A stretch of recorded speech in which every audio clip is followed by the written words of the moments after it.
everybody. Welcome to the Interdisciplinary Center for Staff Development at the University of Silesia. I invite you to listen to an interview with Professor Richard Griffith.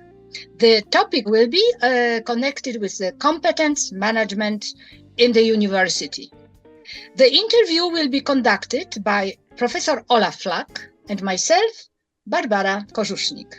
Our guest today is Professor Richard Griffith, who is a professor of work and organizational psychology at Florida Institute of Technology and director of the Institute for Cross-Cultural Management at Florida Institute of Technology.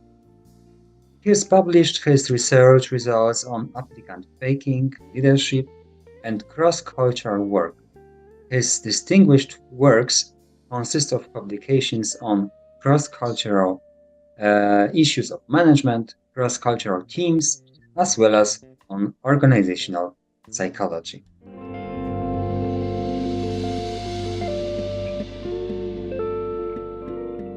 Professor Richard, we would like to ask some questions about competence management at universities, and such things which you are familiar with. Our first question is about your own work. What research problem are you involved in today? What is your main research work today? I would say I've got sort of two areas that I'm spending most of my time on now. The first is the optimization of experiential learning. So much of the learning that happens in organizations are in formal settings, sort of classroom settings, workshop settings. And what we know is that advanced competencies are best learned by doing and being engaged with your environment. But many people don't take the time to learn. So we're doing some research that will help them learn in those experiential settings. And then secondly, the other area that I'm working on now is in the development of self-regulatory skills in junior leaders. It's a research project with the U.S. Army Special Forces. So they want to make sure that their soldiers are not only able to self-regulate their own behaviors, but they can lead others in these areas of self-regulation, which should then optimally improve their performance. Thank you. And which of the research projects are the most important for you, generally speaking, from the past? Which are you are the most proud of, and you can be? I was involved in a U.S. Army research project for about 7 years, which was in the assessment of cross-cultural competence and then the development of cross-cultural competence with the U.S. Army Special Forces.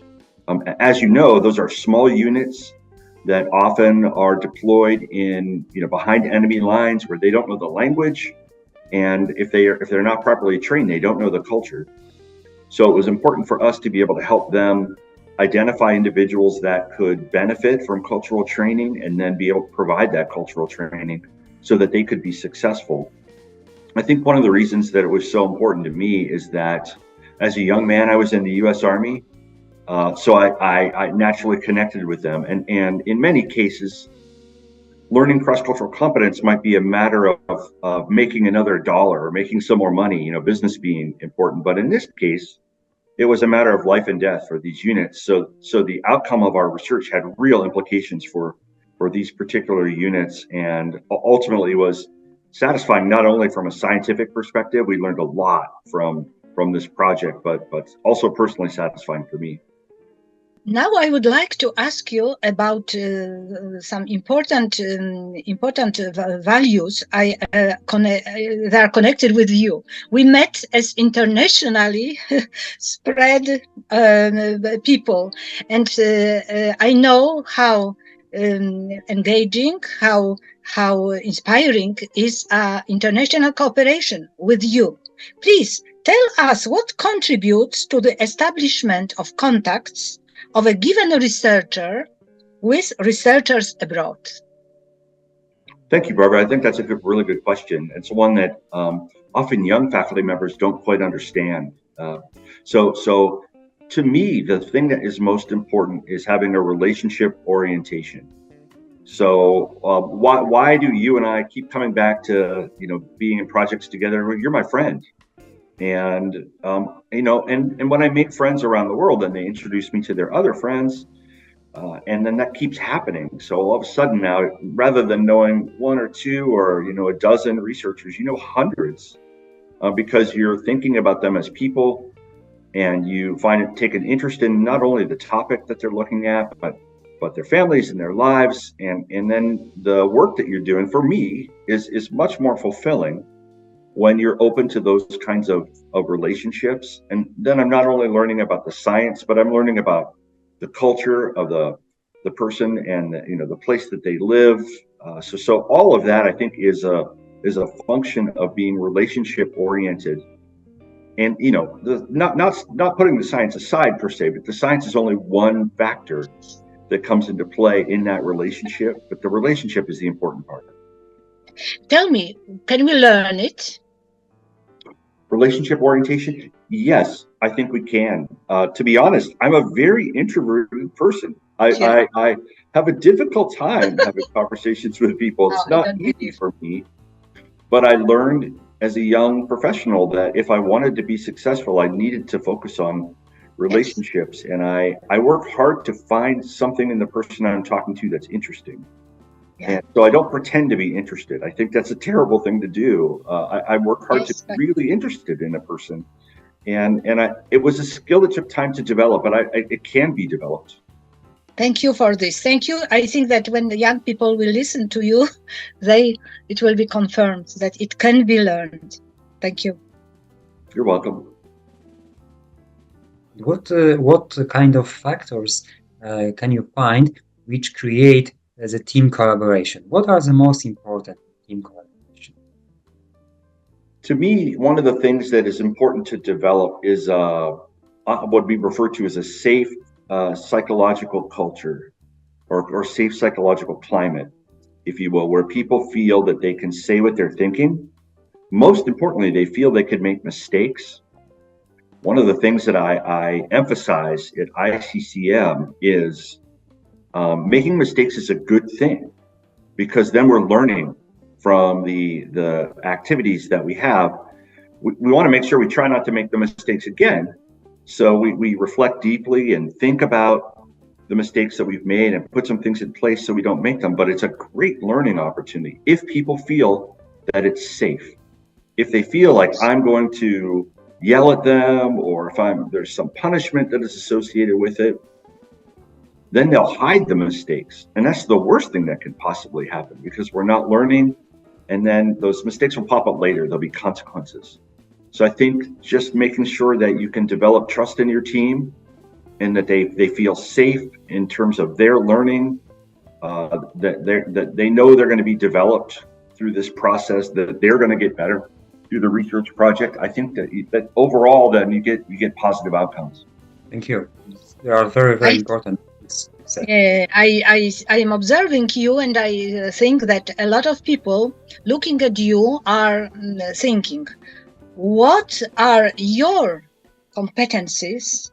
But according to your opinion, what competencies are yours to be a good leader of research team? Because that you are a good leader, everybody knows. Well, I don't know about that. I try hard to lead. I think a lot of that's what I learned from my father. He told me a long time ago, if you take care of your people, they'll take care of you. So I worked very hard to make sure that I'm attending to the needs of the people in ICCM. Mm-hmm. There's a variety of needs.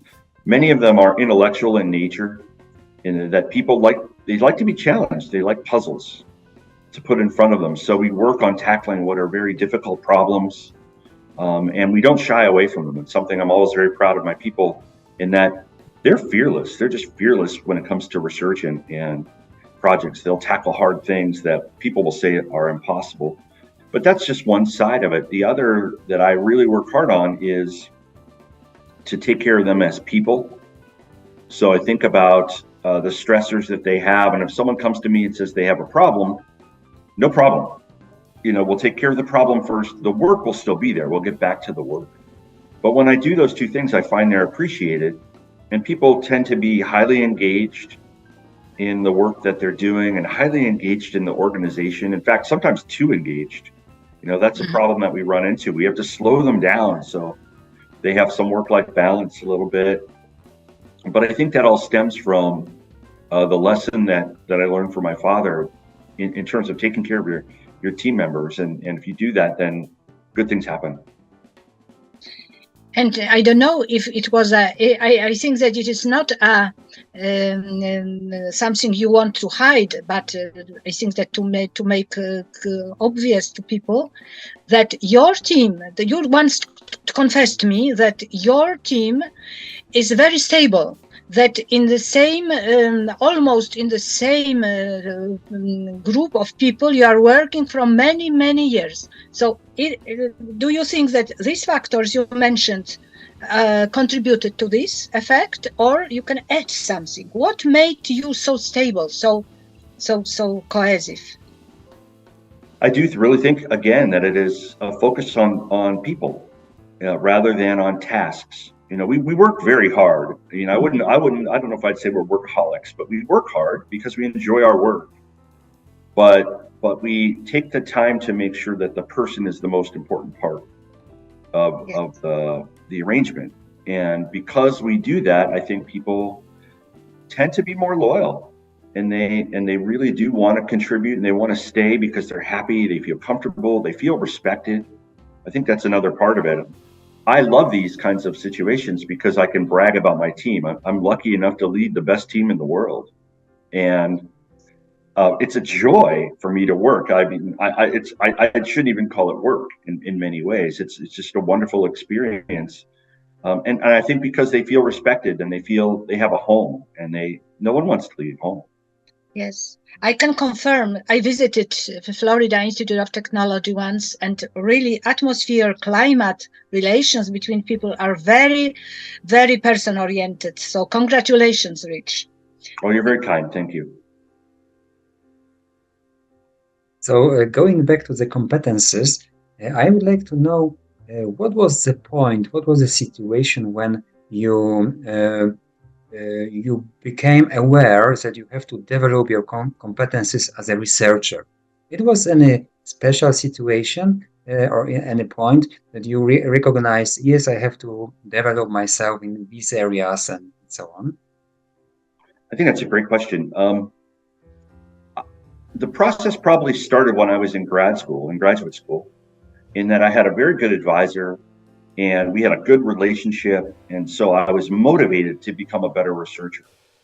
And so I watched her, and I watched what she was doing, and I watched my peers to try to see what would I need to do to be successful. I don't know if I was as mindful of the notion of competencies just yet. I just knew I needed to get better, and I wanted to work at it.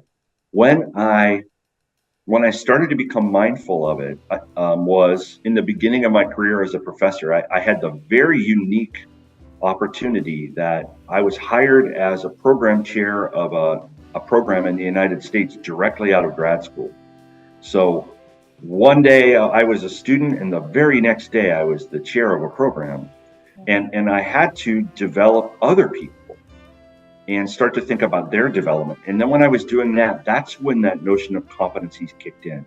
And I started to really think about skill development, not just in the people that I was leading, but I knew that I had to get better at many things in order for us to be able to achieve our goals. And then I think that continued again when I founded ICCM. It was again a unique opportunity. And now the kinds of problems we were tackling were different. They were very international in nature. So I had to work hard on my cross-cultural competence. It's something I still work very hard on, to try to be aware of culture and to make sure that I'm not only respectful of other people's culture, but we're working hard together to leverage our cultures to get better at problem solving. In many cases, it's research, but it might be applied projects as well. So it's been a process through time. I think that started in grad school, but was accelerated in my professional career. I would like you to tell us that what is the difference between being a leader of the native research team and international. Yeah, you told us a few words about it, but please add some more, because your experience is really huge and you can really compare because you felt it on your own skin what this difference is. Yeah, I can speak to some experiences, and hopefully that will answer your question. So in the United States, one of the characteristics of leaders that are considered positive is moving quickly, making quick decisions. So if someone asks a question, I make a decision rapidly and we move in a direction, and that's admired in the United States. Being decisive is rather admired. I found when I worked internationally that it's not that it's not admired, it's not smart, in that you need to take your time and think about the moment, think about the context, think about a lot of factors, and then when everybody is comfortable with the decision, then we might be able to move in a direction.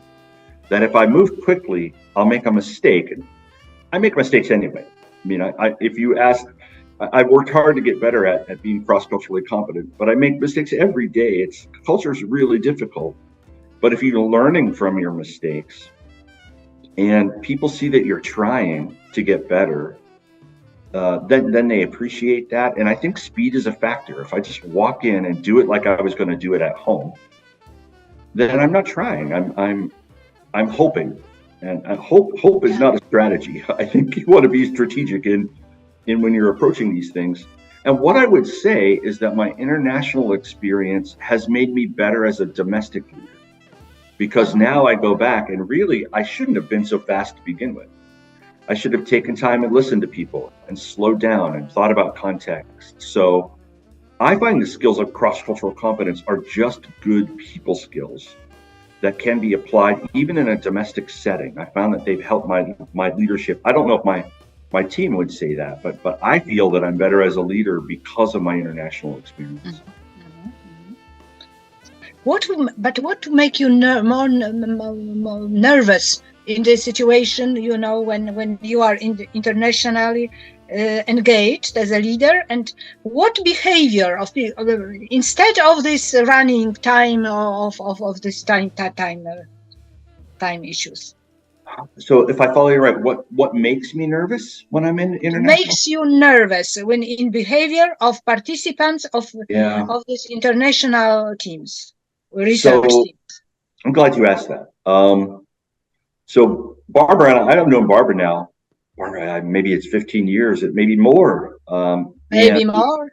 Yeah, we've had long conversations about culture, and I've learned a lot about Poland, and particularly Silesia from Barbara.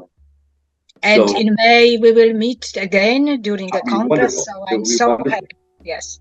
But so now we have open conversations, and open conversations are great because I know when I've made a mistake.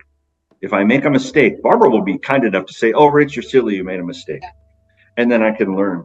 In indirect cultures, look, Japan is a beautiful example. In Japan, there's a correct way to do everything, every single thing. How to pick up your chopsticks, how to say good morning, how to say good night. There's a proper way to do things. And if you don't do it in the proper way, your partner won't tell you, because they don't want to take your face. They don't want to embarrass you in the situation. And there are things you could do that could harm people's feelings. And I don't want to do that. They're my friend. I want to respect them and take care of them. But because of the indirect nature of communication, sometimes the mistakes I make are not revealed to me. And then I have to discover them later. And does it make me nervous? Let's just say I'm apprehensive. I want to do things right, and I don't want to harm people's feelings. Because you see the negative effect on the research results, because not everything will be told openly and hidden. Yeah. Well, it can. I think what can happen is it can harm the relationships on the team, and then because of that, your research results might suffer somewhat, because your team is not focused, and the levels of trust might drop a little bit. So in those indirect cultures in particular. So if I'm working in what is in East Asia or in Latin America or in Africa, I definitely take my time. Yeah. I want to make sure that I'm building good I levels have of to trust. remember this. Yeah, Thank you. I try really hard to do that. Not hurry. Try to be as patient as I can be, which is difficult for a U.S. American. We move pretty quickly. And so I have to really pace myself so that I can build those relationships. And then if I make a mistake, I think my counterparts know that I didn't mean to make a mistake. That they give me a little bit of more trust than I might have normally. Thank you. About trust, as far as trust is concerned, I would like to ask you how to build the climate of trust in team collaboration. What do you do to enhance people to trust each other? That's a great question. Especially internationally, one of the things that I've learned over time is not just to say what you're going to do, but tell people why you're going to do it. So you might say, I'm going to engage in this particular activity. This is why I'm going to do it. And the reason that I think that works is that what differs internationally is not often the activity, it's the intent behind the activity. And if I might act in a certain way that could be interpreted, not accurately in some ways by my international counterpart. But if I say, here's why I'm doing it, then they can see the logic behind it. And it makes sense. And then there's little disagreement about that. So talking about the why and encouraging people on the team to talk about the why, I think can be quite helpful in an international setting. Another one that I find that I think helps build trust, but can be tricky, is to be genuine. So I try to be myself. Now, the tricky part about it, being yourself, I don't think is hard. It takes time to be comfortable with yourself and all that. But being yourself in another culture is tricky. So, for instance, if I go to Poland, I'm still rich, but I'm the Polish version of rich. So what does that mean? What is the Polish version of rich? Yeah. So what would that mean? Like in the United States, I'm not exactly what you call timely. So if there's a meeting, I might be a couple minutes late to a meeting. I am not going to be a couple minutes late to a meeting in Poland. I'm going to be 15 minutes early in Poland because I can tell people get nervous if I'm not early. So even today, when I logged on a few minutes early. You see? So you're being genuine, you're being yourself. So when I'm in Poland, I laugh and I have fun and I think my personality is coming out, but I lean in the direction of Polish culture just a little bit to be respectful, and that way people can see who I really am, and I think that helps build trust. But I'm also being respectful of their culture and their heritage. Yeah. I would like to ask you to go this line and tell me what, according to you, can authority of the leader be built? It is because you mentioned some cultural aspects, some individual aspects. What is with this real authority you can build in your research team?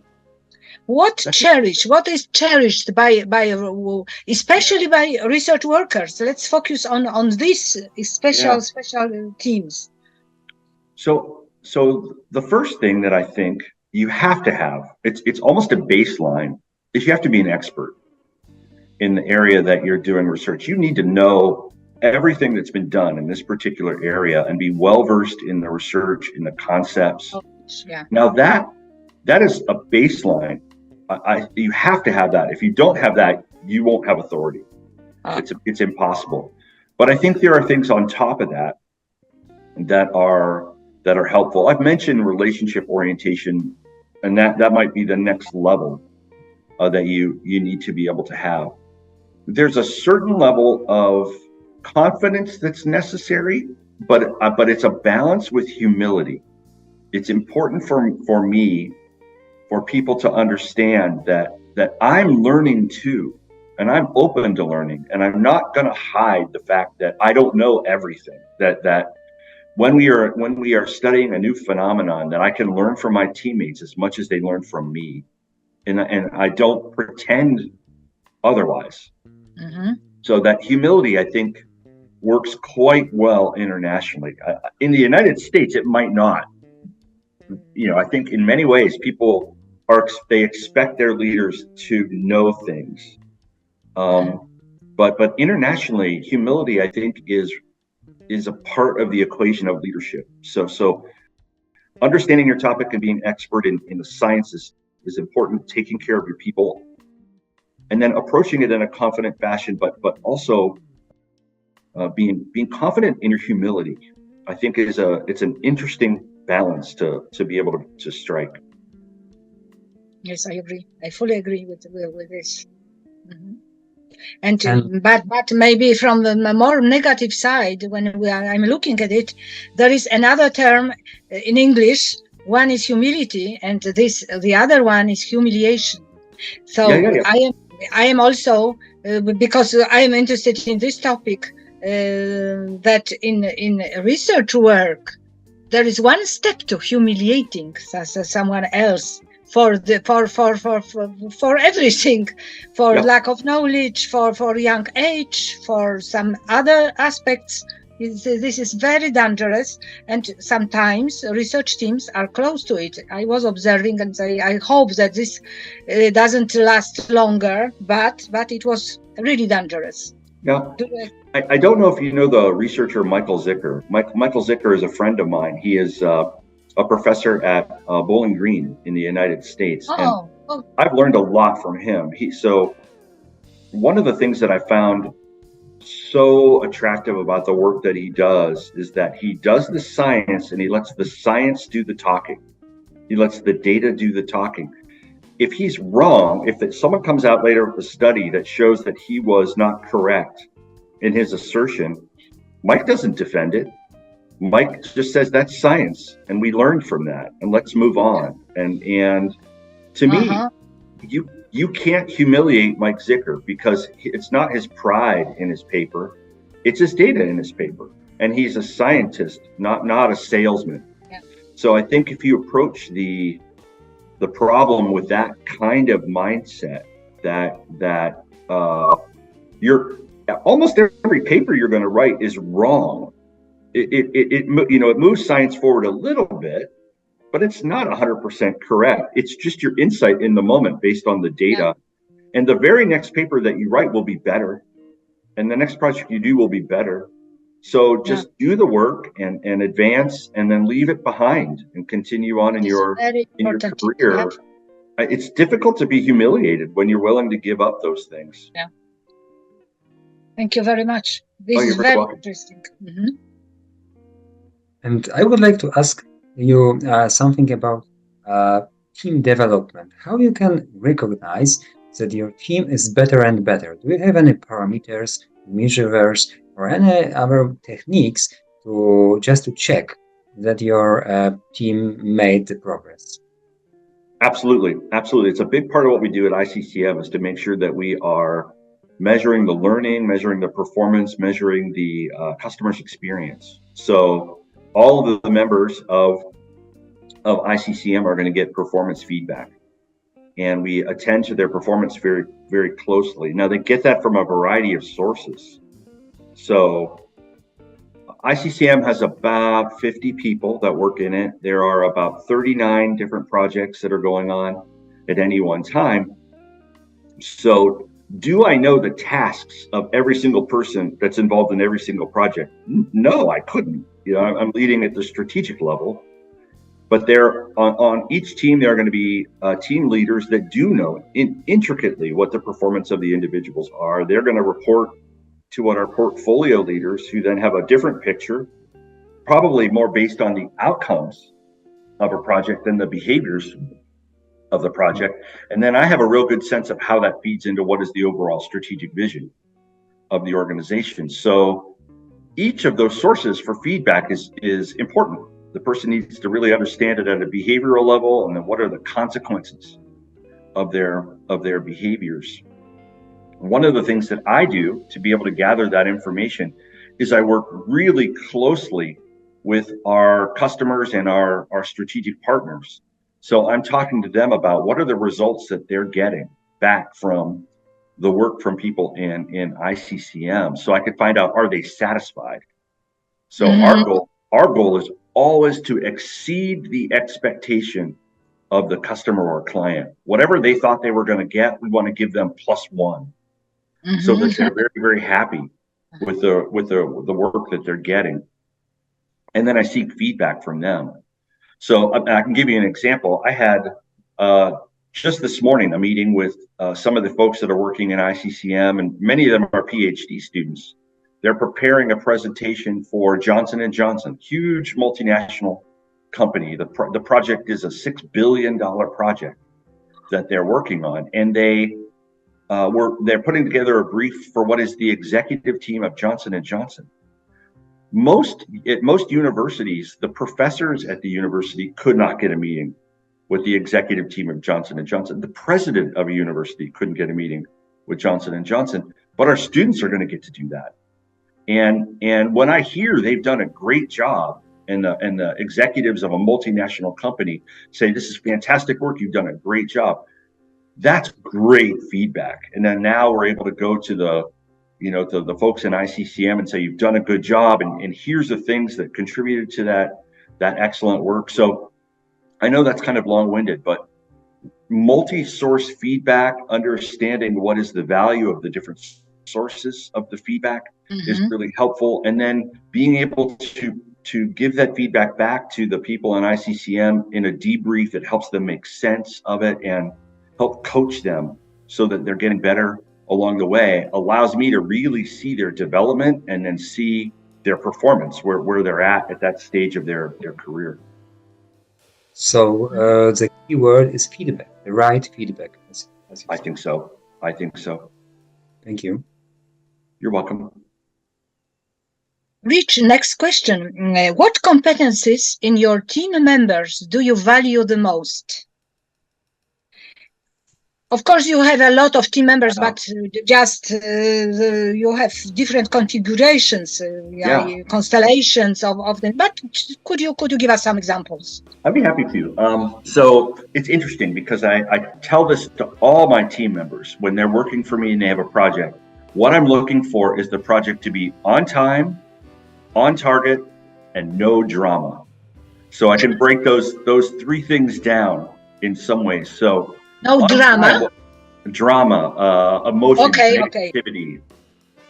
So on time, obviously, we've told the client that we're going to have a deliverable to them on a certain time, and internal deadlines can move, but external deadlines can never move. Yes. We must deliver the project when we said we were going to deliver it. So you have to manage the project well. And if it's multiple people, that means you have to manage the people and the resources. So having a good project plan and being reliable in your management of that project. So as I said before, I'm usually leading at what is the strategic level, but the day-to-day management of the project is done by the members of ICCM, which are, again, often PhD students. So they're learning project management skills. So I think that's a critical competency.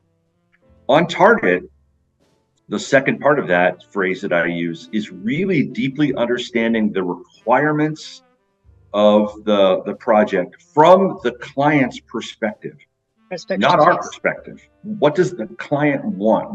And why do they want it? What is their intent? How will it be used? How is it going to affect all the stakeholders in the particular project that they're in? And if they understand that, then they can build what is the research project or applied project so that it meets all of the stakeholders' requirements or exceeds all of the requirements. And I think that takes some cleverness and thoroughness to design projects that can do that.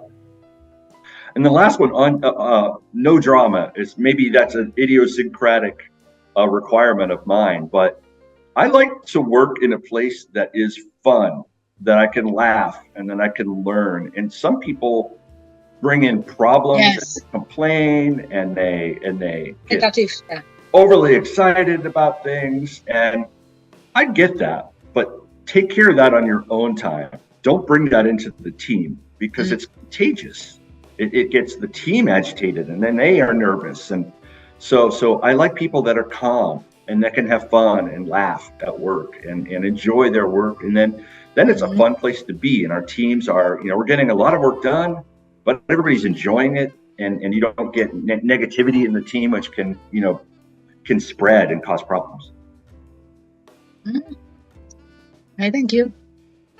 You're welcome. You told us about your break-even point, just about your research competences. But there was a similar situation when you realize yourself that you have to develop your team competences, your team leader competences, and then you went forward and you moved to this level which you are. Yeah, I think so. I had that experience in my life even prior to university. As I mentioned, as a young man, I was in the Army. And one of the things I really liked about the Army, as a boy, I was kind of lazy. I didn't work really hard. I didn't really understand what was necessary to accomplish things. And in the Army, they require you to do many things in a day. So I started to have this realization that, wait a minute, if I work really hard, I can get a lot of things done. I can accomplish a lot of things.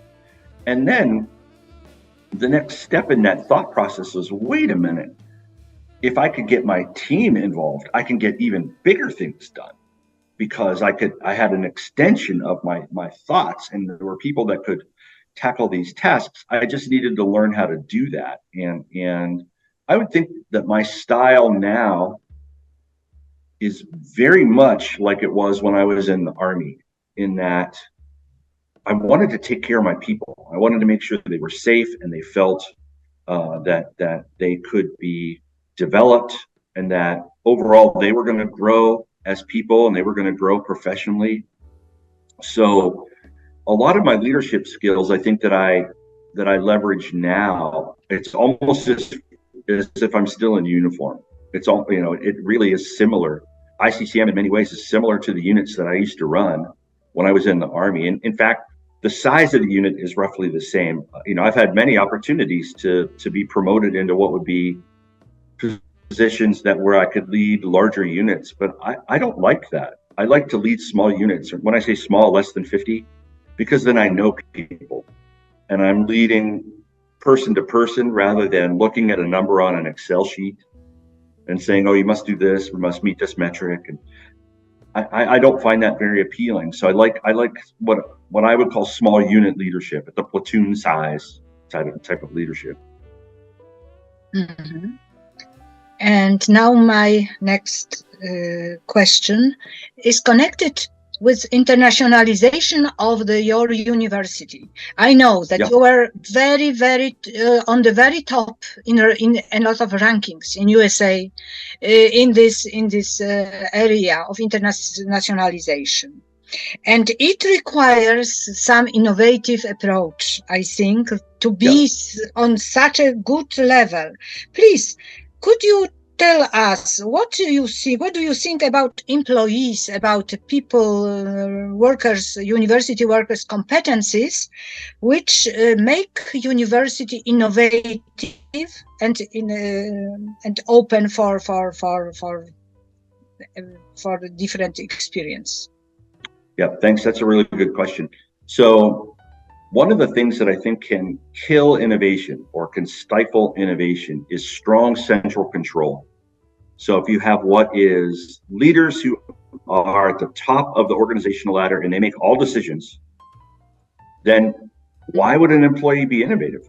There's really no reason to be innovative. You just do what you're told, and then things will happen, and good things happen. So if you want to have innovation, you need to push authority out into what are the departments and the programs. Let them make local decisions where they can be thinking about the context that really matters to them, the metrics that really matter to them. I think that's critical. For if a university, let's say president of a university tells me you need to do X, Y, and Z to be a highly ranked program. He or she may be a wonderful president, but they don't know my program.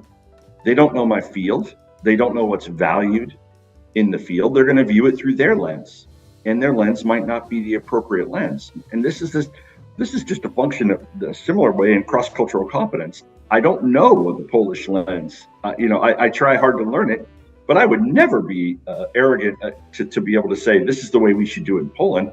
I would ask you, how should we do it in Poland?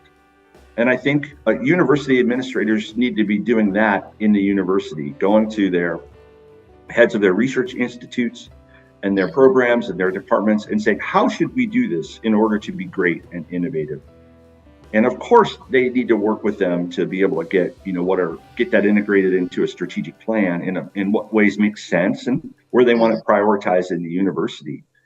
But they should never say, this is what we need to do in order to be innovative, because they will be wrong.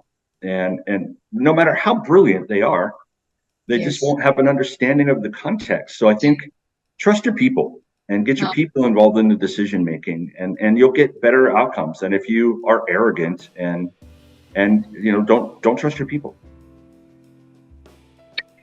Oh yes, you are right.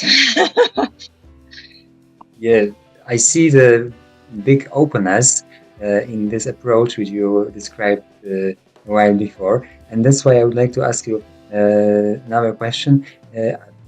Does your university look for researchers or specialists outside the university and employ them? Do you have any programs to engage people from outside to work at the university? I would say that's where it's interesting, because ICCM is a little different than Florida Tech as a whole. So I would say Florida Tech as a whole doesn't do that as much as they should. At ICCM, we do, because I want the best people in the world on my team, not the best people in my town. So, I work very hard to be able to make friends and learn. And then if someone is an expert in a particular area and they happen to be in another place in the world, it's so easy now to have someone in a meeting and to get a project going. It's easier than it's ever been. And, it's funny how there are some good things that came out of the pandemic, but one of them is now the comfort level that people have with distance meetings. So we work really hard to incorporate people into the projects that we have from all over the world. I would say Florida Tech could do a better job of that. And for that matter, we go out into the world. So before the pandemic, and actually next semester kind of starts again, I'll be out of the country maybe 1 week a month. And, I'll be in Poland in the summer, and I'll see you both in person. But I try to get out and meet our colleagues and my friends. So we're talking about projects constantly. And then they come in and visit. So Florida is a nice place to come when it's cold. In the winter, you'll be very happy to visit Florida. Yes, we will think about, of course, our things we can do together. You are so open that your openness invites and inspire, to think about collaboration. So it is a very interesting place. And I think that we can ask you the concluding question, rather general one. Could you advise what method could your university, or if each university, use to strengthen the research and capacity of the researchers make science, make good research? So I think that's a fantastic question. So first, I would say you want to think about it like a process. It's not a one-time thing that you would do. So first, you have to select the right people. And this means then when you're getting people who are applying for a job, that you have a good selection process in place. And what you're looking for, you have to have clarity in terms of what you're looking for. But to me, the most important part is, let's say that you have someone who leaves, your department. You don't try to find a person just like them to fill it. You find the best person and then you let your program adapt. So every time you bring in a new person, things are adapting a little bit, but you've hired the best person, not necessarily the best fit, in terms of their technical expertise. Yeah. Then I think it's very important to have what is an active mentoring and coaching program. So one of my favorite things to do is to mentor young faculty. I love mentoring young faculty, helping them have what is a productive career, and clearing clearing the brush for them to be able to be successful. So I find what are the political barriers and what are the resource barriers, and clear space so that they can be productive and let them do what they want to do. And then build a program around that rather than telling them what to do. So that requires really open communication with the faculty so they feel they can trust you and telling them what your developmental needs are, and then having some skills in coaching so that you can help them come to insights and become more aware of their overall performance, and then doing that for what is 15 or 20 years. You're always trying to improve your faculty. They can always get better. And it's little steps. It's not looking like they're going to go from 0 to 100 kilometers an hour. It's not happening that quickly. It's stages. It's a little better every day, and be patient, understanding that they're trying. And then sometimes they'll fail, and then you help them learn from their failure. So I think that approach is helpful. You pick the right people, and then you really commit to mentoring the young faculty, knowing fully well they'll be better than you when you leave. But that's the whole point, is that when you retire, you step out of the organization knowing that you put it in a good place, that you've done what you could do to make sure that the organization will be successful moving forward. Yes, it is crucial. It's very, very important, and it is not easy. And it is competencies. This is about competencies, which should be acquired as methodological, statistical, and many others. Agreed. Olaf, we have a chance to ask more questions. Do you want to ask Rich? I'm happy to. I don't have to go anywhere. So if you have other questions, I'm happy to answer anything you'd like. Yes, so maybe something about competence management at the university. Does your university reward any special competences at individuals?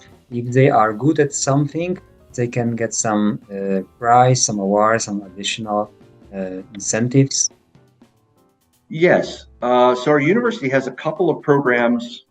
They've got some reward and recognition programs. So in terms of recognition, annually, the university recognizes the best teacher, the best researcher. I think there's even some awards for administrators in that sense. So they're recognized by the university. And then there are some reward systems in place for conducting funded research. So if I bring in a funded research contract, then, and I forget what the percentage is. There's a percentage of it. It's relatively small, but it's still, a significant amount of money. A percentage of it that goes to you as a research bonus that you can get. So it does put some extra money in your pocket. Trying to think. We do some other local recognitions in our college, so it is happening across multiple levels of the university. Dear Professor Richard Griffith, thank you very, very much for your answers. Very interesting and inspiring, as well as inspiring answers and tips you gave us regarding competence management in the modern university. So we wish that we cooperate in the future, and thank you very much. Thank you. Thank you both very much. Take care.